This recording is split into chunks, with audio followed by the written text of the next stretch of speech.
In the energy quadrant, taking a look at the May crude oil contract, which is down 3 of the last 4 sessions, but this may not be bearish. First, let me talk about today, a high of 82.36. That was up 0.5%.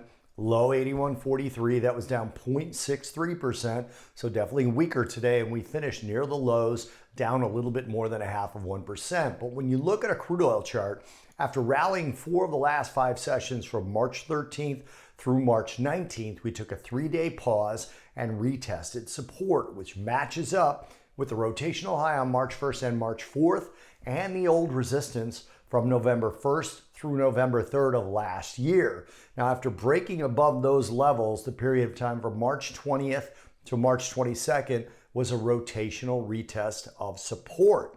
So as long as we don't continue lower over the next few days and break support, this was simply a rotational retest of support preparing for a move higher, technically speaking.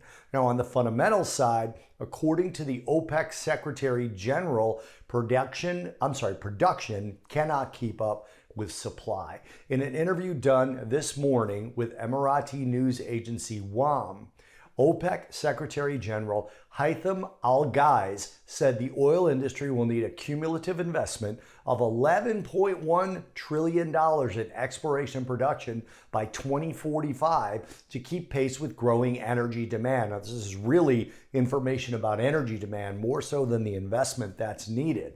But this is obviously well below what most major oil producing countries' current plans are publicly. Now, he said this is needed to cover that demand and ensure stable supply.